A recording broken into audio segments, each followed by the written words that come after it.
I don't know what you were worried about. I think it really works in the room.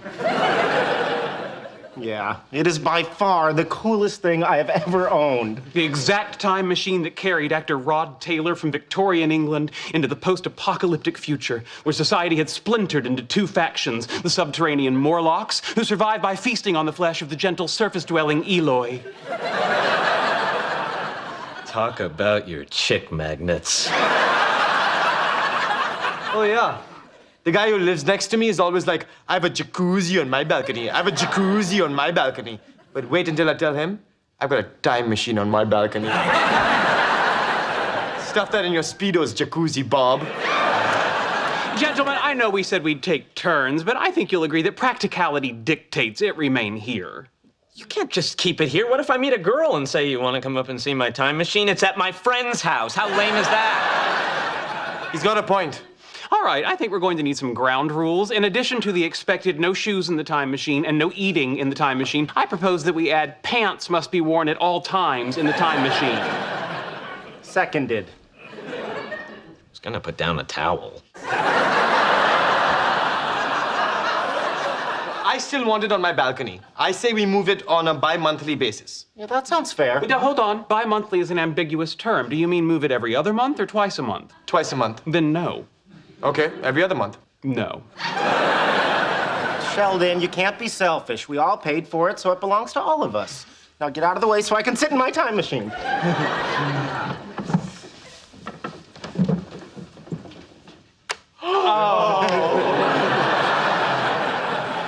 Okay, I am setting the dials for March 10th, 1876. Good choice. Alexander Graham Bell invents the telephone and calls out for Dr. Watson. Wait a minute. I'd want to see that too. So when it's your turn, you can. Yeah, but if we all go back to the same point in time, Bell's lab's going to get very crowded. He'll know something's up. Also, since the time machine doesn't move in space, you'll end up in 1876 Pasadena. And even if you can make it to Boston, what are you gonna do? Knock on the door and say to Mrs. Bell, hey, Mrs. Bell, big fan of your husband. Can I come in and watch him invent the telephone? Mrs. Bell was deaf. She's not even gonna hear you knock. I have a solution. First, go into the future and obtain a cloaking device. Ooh, how far into the future? If I remember correctly, Captain Kirk will steal a cloaking device from the Romulans on stardate 5027.3, which would be January 10th, 2328 by pre-Federation reckoning. Okay, I am setting the dials for January 10th, 2328. Here we go into the future.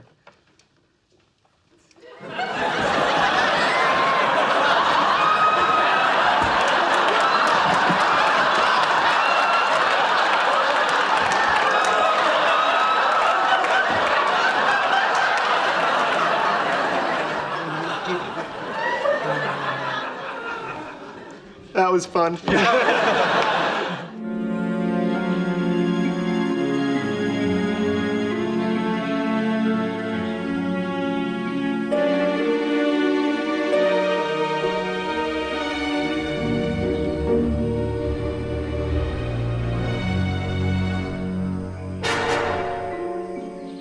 It worked.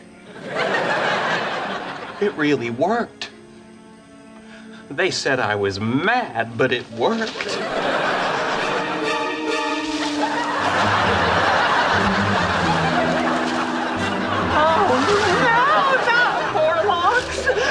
flesh-eating Morlocks!